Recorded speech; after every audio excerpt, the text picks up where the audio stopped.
ایک لیول بنانا ہے، how to earn منی، آمدن کیسے کمانی ہے، روزگار کیسے بنانا ہے۔ ہم نے تو نہ ظلم سہا اور نہ ہی کوئی ظالم دیکھا فرعون جیسا، نمرود جیسا، اور نہ ہی ہم نے اپنی اولادوں کو کھویا، نہ بھائیوں کو قربان کی ہوتے دیکھا، نہ بہنوں کی عزت لٹتے دیکھا، نہ ماؤں کو تڑپتے دیکھا، اور نہ والد کو سڑکوں پر گھسیٹتے ہوئے دیکھا، کیونکہ وہ جو کفر کی لڑائی تھی وہ ہمارے پیارے لڑ چکے تھے۔ بس اب ہم نے ان کے اسلام کو زندہ رکھنے کے لیے ایک جہاد کرنی تھی، کیونکہ ہم ایک ملک تشکیل پا چکے تھے۔ میں جب پیدا ہوئی ہوش سنبھالا تو میں سننے لگی، کبھی فرانس تو کبھی سویڈن تو کبھی کسی غیر ملک نے ہماری آخری کتاب قرآن مجید کو نعوذ باللہ نظر آتش کر دیا، تو کبھی کسی نے سر عام نعوذ باللہ پاؤں کے نیچے روننے کی کوشش کی، کبھی نعوذ باللہ کفر کی انتہا کر دی۔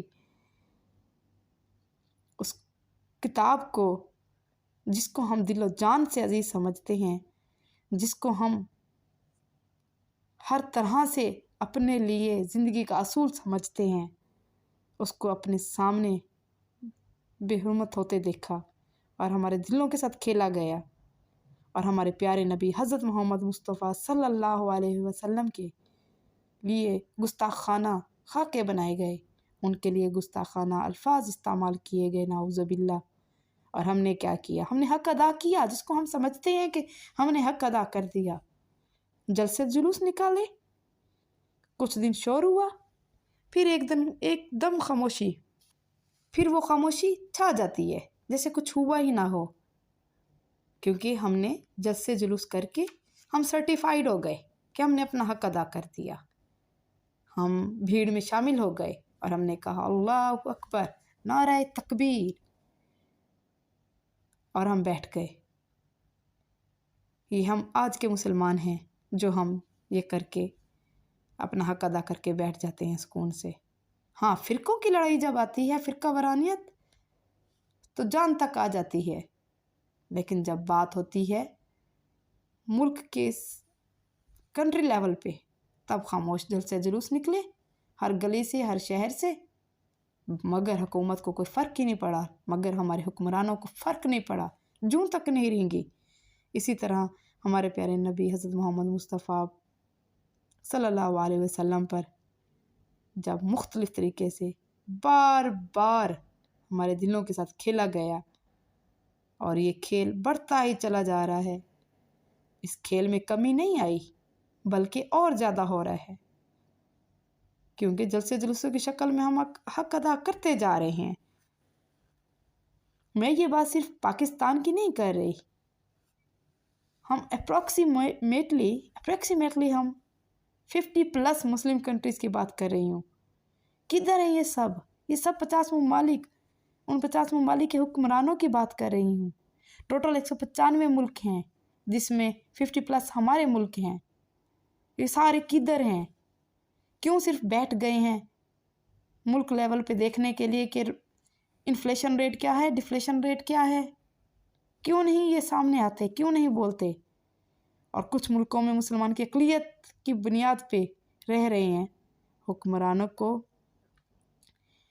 حکمران تو بات کرتے کہیں نظر ہی نہیں آ رہے، مگر کچھ دنوں بعد ایک سچا مسلمان، ایک کھرا مسلمان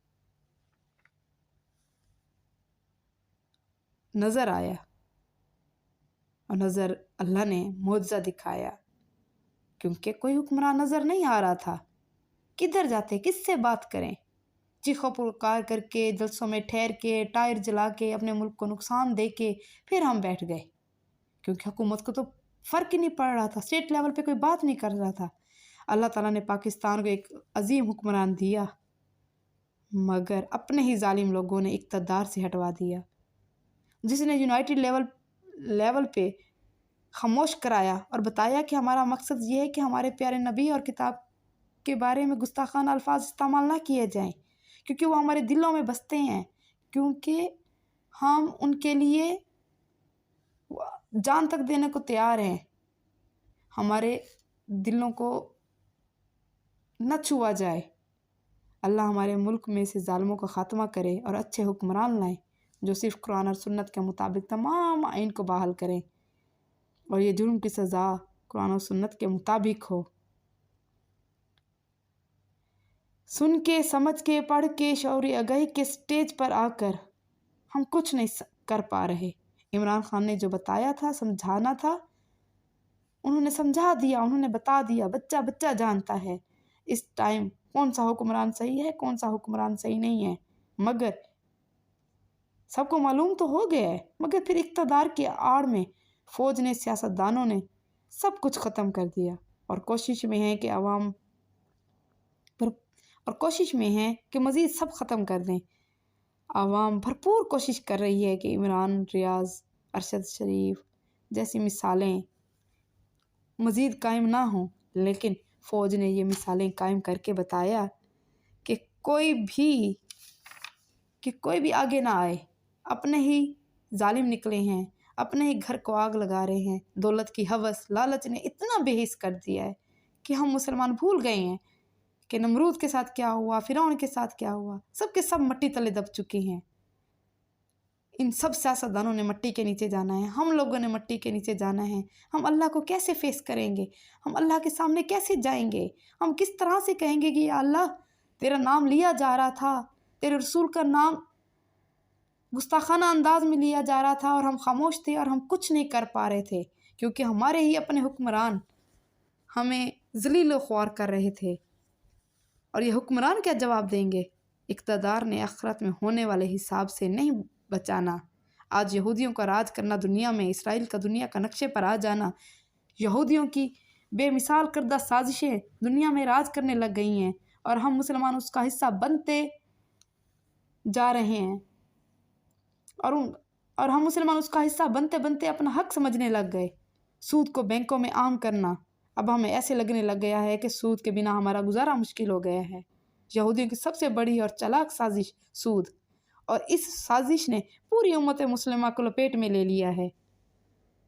ہر مسلم ممالک میں بینک ہیں، سود پہ کام کر رہے ہیں، کیونکہ یہودی یہی چاہتا تھا۔ ہر بندہ مسلمان اس کی لپیٹ میں ہے، چاہتے نہ چاہتے کوئی نہیں بچ پا رہا۔ جہاں کوئی تھوڑی بہت کسر بچی تھی تو وہ NGOs نے آ کر پوری کر دی، جو کہ مائکرو فائنانس کی شکل میں تھا، انٹرسٹ ریٹ کی شکل میں۔ مائکرو فائنانس نے دنیا کے ہر اس کونے پر پہنچی ہے جہاں بینک کا کانسیپٹ نہیں تھا، جہاں لوگ جانتے نہیں تھے، اور یہ غریبوں کو انٹرسٹ ریٹ پر لون دے کر، انٹرسٹ ریٹ پر قرضہ دے کر ان کو مزید غربت کی طرف دھکیل رہے ہیں۔ یہ یہودیوں کی دوسری خطرناک سازش تھی، مائکرو فائنانس کو دنیا کے ہر کونے پر لے جانا، جس کی دلدل میں ہم پھنس چکے ہیں اور دوسروں کو پھنساتے جا رہے ہیں۔ ہم مسلمان ہو کر دوسرے مسلمانوں کو اس نشے کی عادت میں ڈال رہے ہیں۔ ہم ایک نشہ کرنے والے کو تو کہتے ہیں کہ اس کو نشے کی عادت ہے، اور وہ سڑک کے کنارے بیٹھا نشہ کر رہا ہے اور دوسرے کو نشے کی عادت دے رہا ہے۔ کیا ہم نے یہ سوچا کہ سود بھی ایک نشہ ہے جو کہ ہم کونے کونے تک پہنچا رہے ہیں؟ خدا را اس NGOs کے مائکرو فائنانس کو بند کیا جائے۔ اگر کوئی NGOs مائکرو فائنانس چلاتی ہے، بنا انٹرسٹ کے چلائے۔ اگر وہ قرضہ دینا چاہتی ہے، حسن قرضہ دے، کیونکہ ہم لوگ تعشیات میں اتنے گم ہو گئے ہیں، بنیادی چیزوں کو چھوڑ دیا ہے، اور اللہ اور اس کے رسول کے احکامات کو انجانے انداز میں پیچھے رکھ دیا ہے۔ توکل تو ہے اللہ پر، 5 وقت نماز بھی پڑھ رہے ہیں، قرآن بھی پڑھ رہے ہیں، مگر جو چیز ہمیں اچھی لگ رہی ہے اس کو ہم اڈاپٹ بھی کر رہے ہیں، چاہے وہ قرآن نے اس سے منع کیا ہے لیکن ہم اس پر قرآن نے منع کیا ہے لیکن ہم اس پر عمل نہیں کر رہے، کیونکہ دنیا میں ہمیں اس کا فائدہ نظر آ رہا ہے۔ جب توکل ہے اللہ پر تو رزق میں کمی کا ڈر کیوں ہے؟ بچوں کی پیدائش میں کمی کیوں ہے کہ اخراجات پورے نہیں ہوں گے؟ کیوں اخراجات نہیں پورے ہوں گے؟ اگر توکل ہے اللہ پر تو اخراجات پورے ہوں گے۔ جب ٹرسٹ کرنا ہے اللہ پر تو پھر توکل کے ساتھ کریں۔ ہم لوگ سیدھے راستے کو اختیار کرنے میں ڈر کیوں ہے؟ کیونکہ سیدھے راستے پہ کوئی بیٹھا ہی نہیں ہے، کام ہی نہیں ہوگا۔ ہم جائیں گے سفارشی، رشوت لینے والے، سود خور، کدھر جائیں؟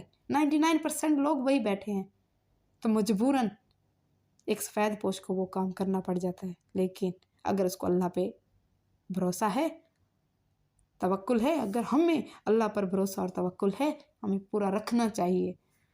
اللہ اور اس کے رسول کے لیے غصہ کیوں نہیں آتا ہمیں؟